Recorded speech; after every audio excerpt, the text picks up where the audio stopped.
De toute façon, tu arrives à Pont-Rémy, tu sais. Voilà. Après, tu passes le chemin de fer. Après le chemin de fer, il y a un bistrot. Tu tournes là au bistrot. Ah bon, il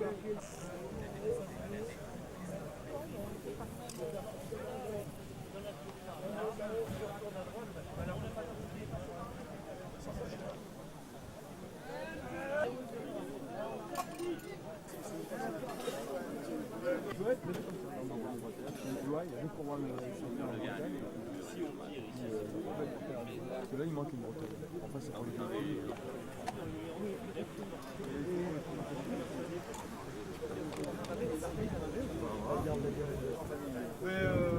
Il y avait la chance. Ouais. Là, ce que c'est, j'ai une film de succès.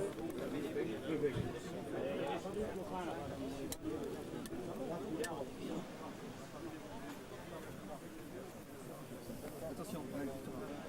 Non, non, mais. Bah oui, c'est vrai. Ah, tu sais comment c'est fait. On va voir comment je vais avec les. Et ça, tu disais, ça, il est venu.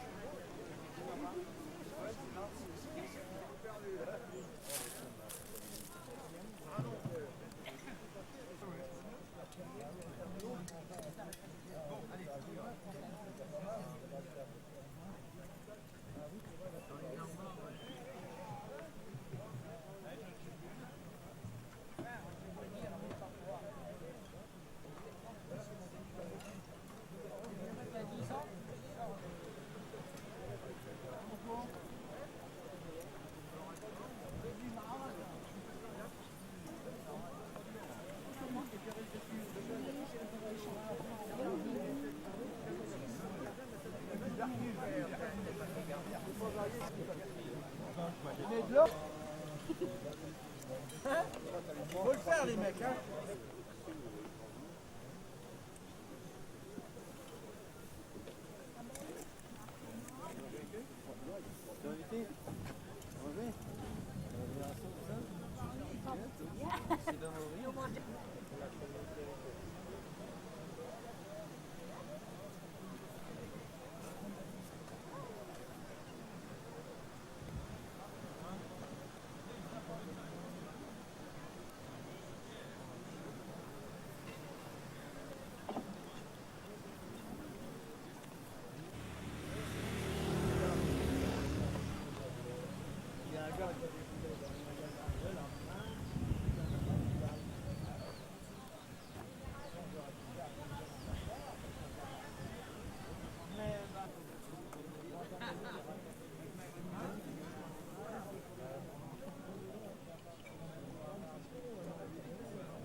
Ah oui, mais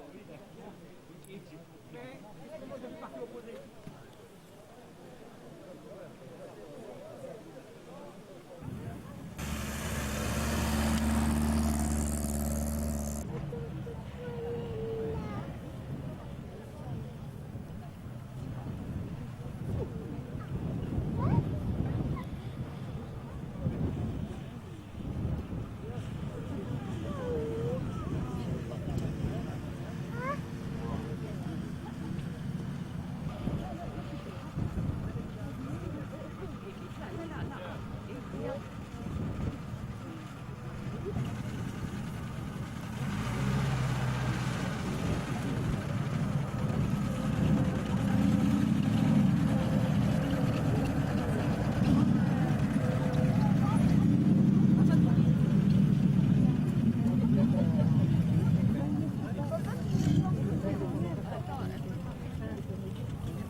spectacle d'histoire vivante. C'est-à-dire pour vous et pour nous tous, l'occasion de nous remettre dans l'œil ce qu'ont été ces soldats malheureux de 1940 qui, ici, sur le terrain d'Abbeville, sur le terrain même qui est devant le vôtre, devant vos yeux, se sont battus, ont perdu plusieurs milliers d'hommes et ont essayé de tenir tête aux forces nazies qui nous envahissaient. Vous avez ce soir une sélection remarquable de matériel, anglais et français, et vous aurez plusieurs groupes de reconstitution britanniques et un nouveau groupe français, le groupe des Zouaves d'Éric Danicourt. Nous aurons également un certain nombre de surprises pour vous en dehors du programme et de ce qui se passe. Cette pâture où en 1940, en réalité, des véhicules comparables s'avançaient lorsque le 28 mai, qui est devant vous. Alors, je vous invite les populations contre les bombardements aériens. Ce véhicule, dont j'aimerais qu'il approche...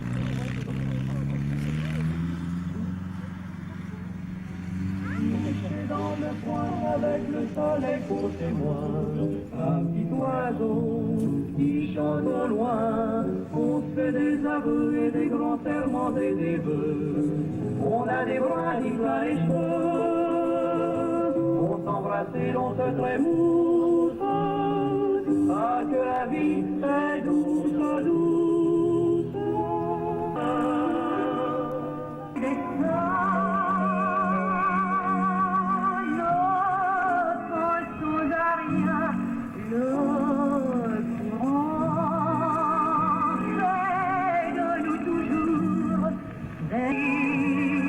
La campagne 39-40 qui n'a jamais été réunie,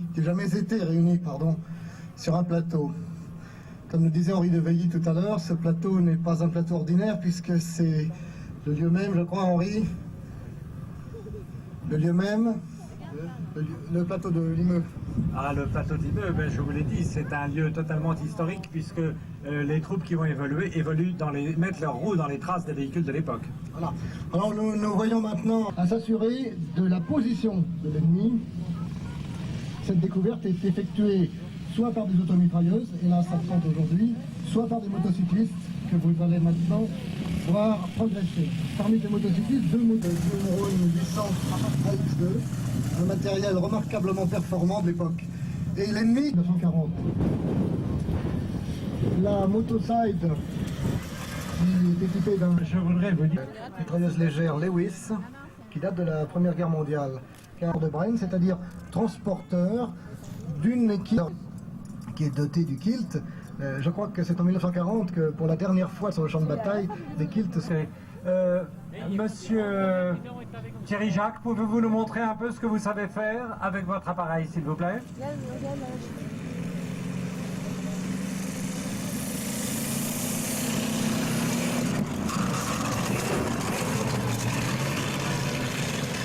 Je vous rappelle que cet appareil a été sous diverses formes utilisé pendant toute la guerre. Nous l'avons revu en 1944. Il faisait de l'accompagnement d'infanterie en particulier et des travaux de liaison.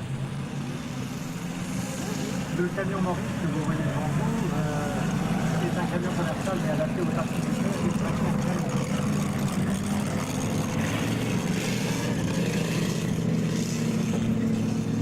Il faut ajouter aussi que l'intérêt de transporter de l'infanterie sous blindage léger, comme c'était le cas dans le Braine Carrier, permettait donc à de l'infanterie de suivre la progression des chars directement derrière les chars.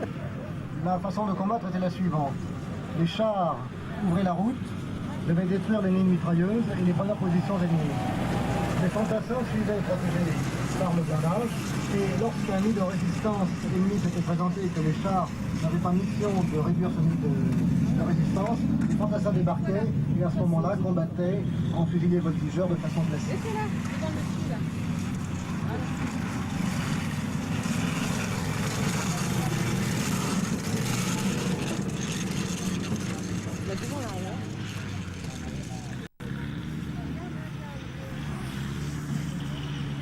The small track vehicle that's just been carrying out activities on the field is a Bren carrier. This would have followed behind the tanks. The tanks would have opened the way for the infantry, and the Bren carrier would have come up and popped up. Bien maintenant, place à nouveau à l'armée française avec du matériel qui vont surprendre plus d'une personne. puisqu'il s'agit donc des véhicules Lafley. Ces véhicules représentent la dernière génération de matériel moderne de l'armée française en 1940. Ils sont d'une capacité tout-terrain tout à fait exceptionnelle, car ni à l'avant ni à l'arrière vous n'avez d'essieu, mais chaque roue est absolument indépendante. Et le brevet venait d'un ingénieur autrichien qui l'avait vendu à la société Lafley. Ces engins à roues avaient une extrême capacité tout-terrain, mais ils avaient aussi une capacité routière bien meilleure que les véhicules Lafley, puisqu'ils étaient capables de dépasser 60 km/h, voire 80 km/h pour les versions reconnaissance. Dans les engins Lafley, il y avait toujours une excellente utilisation du potentiel mécanique, en ce sens que chaque véhicule était disponible soit en version tracteur, c'est-à-dire qu'il pouvait tracter des petits canons ou des voiturettes de ravitaillement, soit en version reconnaissance. Dans les versions reconnaissance, le véhicule allait beaucoup plus vite, considérablement plus vite que dans la version tracteur.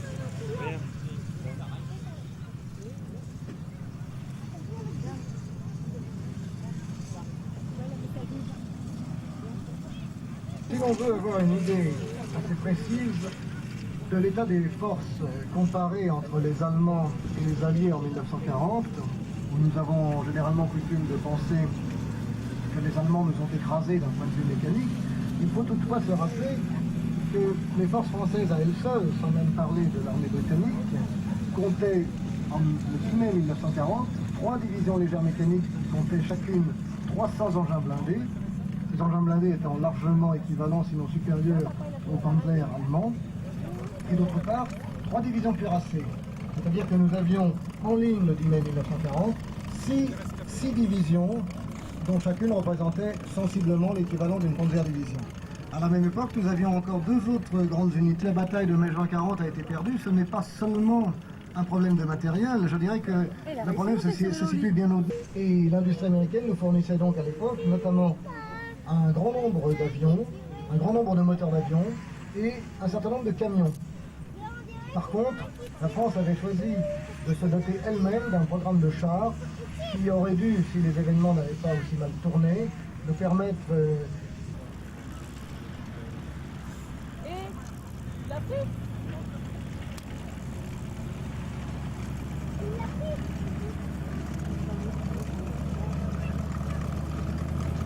Maintenant, donc, les forces mécaniques françaises se sont massées sur la gauche du plateau en attendant de défiler sous nos yeux. Et c'est pourquoi de nombreuses troupes venant des Alpes ont été rameutées de toute urgence pour tenter de créer une ligne de front là où il n'existait absolument plus rien entre les deux. Une image assez peu d'un officier français de cavalerie monté sur son cheval. Et là on s'aperçoit qu'il y a environ 160 escadrons en cheval, c'est-à-dire exactement le nombre que nous avions. Si nous avons gardé de la campagne de 1940 cette impression que les Allemands étaient tous à moto ou dans les chars et que les Français étaient tous à chevaux, c'est simplement parce que la plupart des Français ont vu arriver les avant-gardes allemands. Le cavalier qui présente ici ce cheval, Père.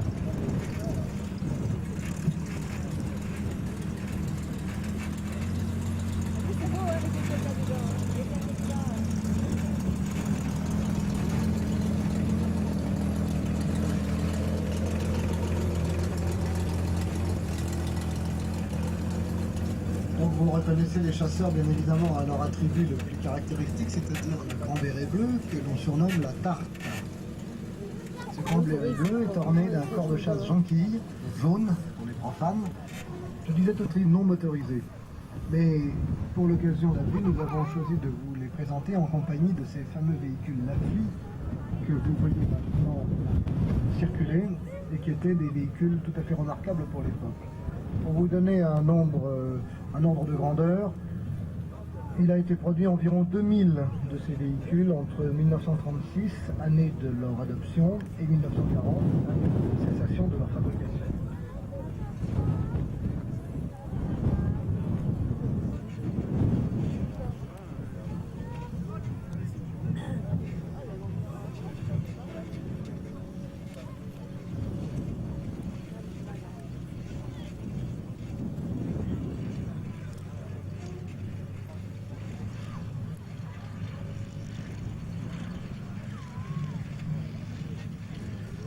this military warfare, but they were very useful in terms of message taking and communications, etc.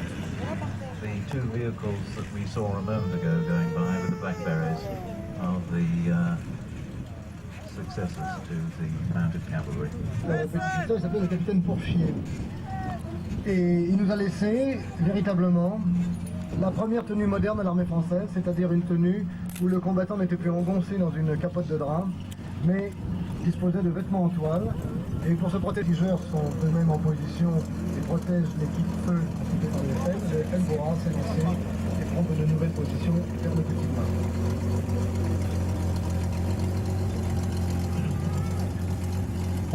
Je voudrais rappeler que ces chasseurs que vous avez devant vous et dont M. Rouvier, des combats extrêmement durs. À Bettencourt, elles vont perdre énormément de gens et il y a aujourd'hui... A regiment of scout troops, shock troops we would call them, and very much were in the front line and sadly lost most of their lives here.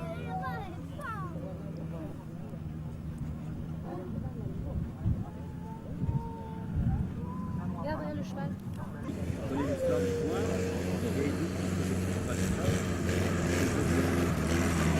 Tout ce matériel qui vous est présenté, ils ont été reconstitués à partir d'épaves retrouvées dans des bois, retrouvées dans des Doulainville, ça l'intéresse. J'en ai vu personnellement avant la restauration avec des arbres qui poussaient à travers les châssis. À l'exception toutefois, je dois le dire, du véhicule qui passe devant vous avec les chasseurs.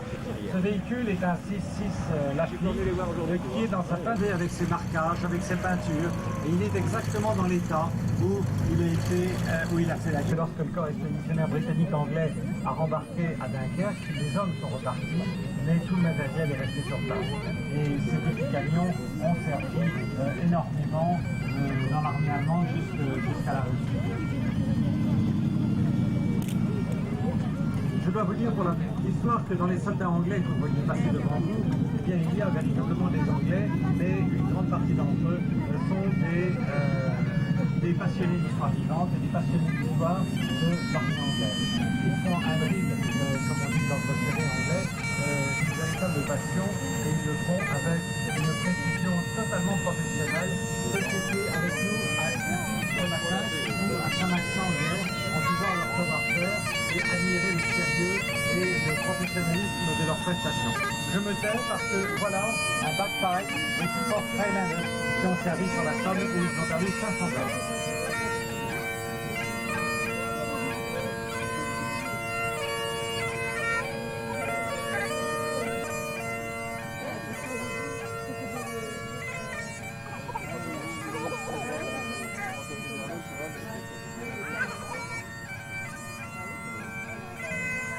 Je ne vous en dis pas plus pour le moment. Donc je disais que passe devant vous en ce moment un très bel équipage qui est un équipage typique de la cavalerie mécanique française de 1940, donc la Motoside et Guillaume Hérault. Cette photo avait la particularité intéressante d'un point de vue mécanique d'avoir la roue du side entraînée par la roue arrière de la moto. C'est-à-dire que sur les trois roues, les deux arrière. Et lorsque les Allemands sont arrivés en mai-juin 40 et qu'ils ont eu l'occasion de récupérer des motos Guillaume Hérault, ils les ont immédiatement réutilisées, ce qui est une preuve hélas amère de la qualité de notre matériel. Réquisitionné en septembre 1930. Le premier véhicule 4 roues qui passe devant nous est un Affli V15T. Ce véhicule, qui appartient à la même famille que les précédents déjà observés, famille extrêmement reconnaissable aux petites roulettes qui se trouvent à l'avant du capot moteur. Ce véhicule donc servait à tracter un canon de 25. Voilà, et bien écoutez, j'interromps pendant une minute la présentation car je vous invite à écouter l'ancienne vidéo de l'école française, cette pratique à Paris dans la ils n'entendent pas, mais ils viennent de Reims, ils ont passé la nuit, ils prennent leur avion et il faut les voir approcher maintenant. Je passe la parole à mon ami Philippe Presley. We'll make one or two passes over us, and we can make it a surprise as well. A very famous Viens Pauline, viens l'avion là-bas. aircraft, as I say, much favoured by pirates, not least.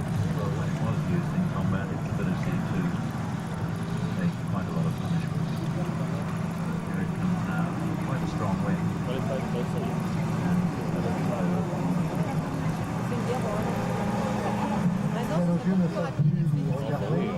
La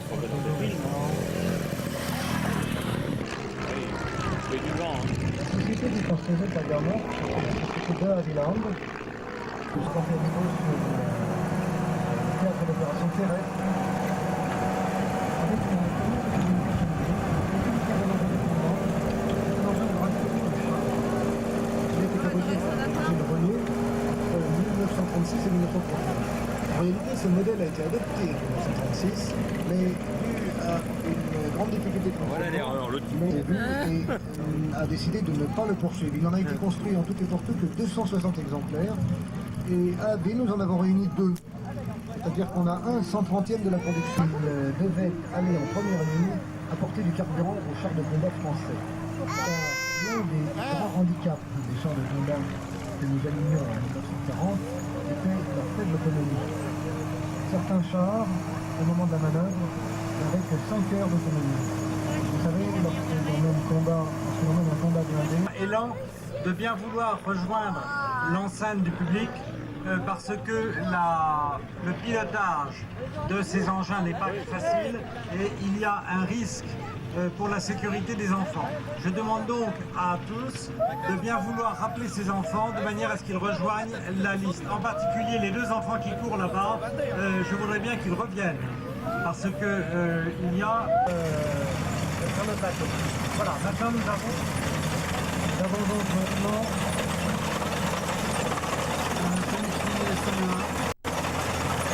Sommer MCG. C'est un tracteur d'artillerie moyen qui tracte actuellement une pièce de 75. Alors le 75, c'est le célèbre canon de la guerre de 14-18, le vainqueur de la Marne, qui en 1939 avait été pour une partie de... Et de cette façon-là, le canon de 75 qui avait été conçu et fabriqué, rappelons-le, à partir de 1897, c'est-à-dire à la veille du XXe siècle, et également, grâce à un nouvel obus qui avait été mis au point spécialement, une bonne pièce anti-char. Avec ses plus de 40 ans de bons et loyaux services, le 75 est encore en 1940 une pièce qui tient tout à fait son rang. Mais il faut savoir que nos ingénieurs de l'armement n'étaient pas restés inactifs, puisque derrière ce 75 de la guerre 47 devait sortir du matériel le 75 qui pèse à peine plus d'une tonne 4. En réalité, le tracteur Sommer MCG était prévu pour tracter des pièces d'artillerie lourdes de campagne qui pesaient jusqu'à 4 tonnes. Alors maintenant, c'est une curiosité puisque nous voyons passer des soldats français à bord d'un camion américain. Alors il faut savoir que nous n'avons pas attendu 1944 pour voir arriver les camions américains. Les GMC de la Libération. 2 ou 3 semaines de fabrication, la cavalerie française a pu disposer de 2000 véhicules, là où il avait fallu 3 ou 4 ans pour fabriquer un nombre équivalent de véhicules Laflis spécialisés. Bien entendu, le GMC n'était pas capable des performances françaises, la direction de la cavalerie. Ils ont allé comme nous en Pologne. Des contaminations en cas d'attaque. Parce qu'on a baptisé une rue du 31, le général de Gaulle. C'est moi qui... Oui, c'est la rue qui vient de la... Tout à l'heure, avant la PSA et la camionnette C4, nous avons vu que ces GMC ont été commandés en 1939 et sont arrivés au printemps 40. Au mois de mai 40, il n'en existait pas une petite centaine, mais lorsqu'il a été question de rééditer des devrait nous permettre de terminer avec un convenable cette présentation.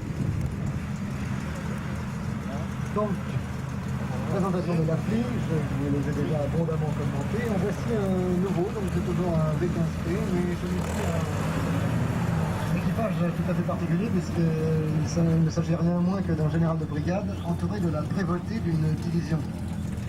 La prévôté est en composée, comme vous le voyez, de gens qui n'y ait aucun manquement à la discipline militaire. Pour la bonne cause, vous aurez bien entendu remarqué un médecin avec son képi rouge, tout à fait particulier. Un second Laflis V15T qui passe devant vous. Ces petits véhicules qui ne sont pas sans rappeler la Jeep sont tout de même des véhicules de plus gros tonnage et étaient destinés à la traction des canons de 25 mm anti-char. Mais c'est un beau morceau. C'est toujours une Ce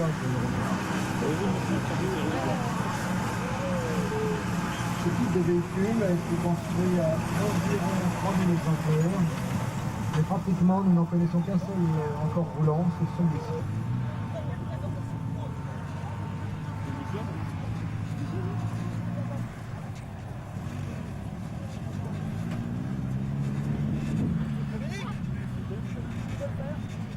Just as the exhibition draws to a close, mainly with several British divisions, we're here where we're standing now today. C'est lui qui veut dire ce qu'il y a à faire. The British. C'est peut-être pour ça qu'ils vont nous montrer. Oui, en fait, c'est plus.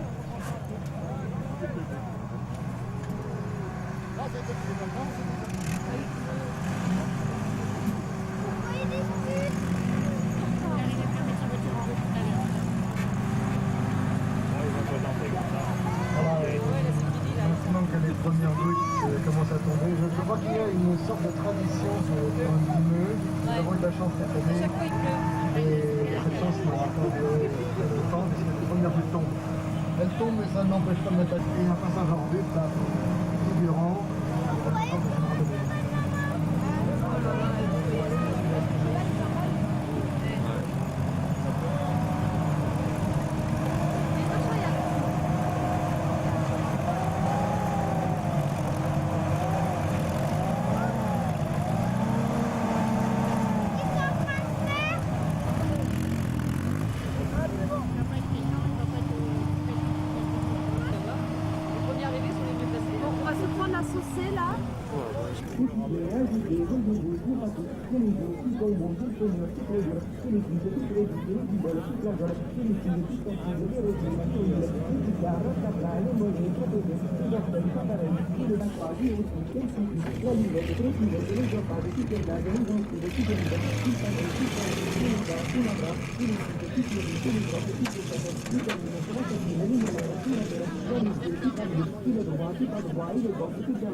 Il va se marrer.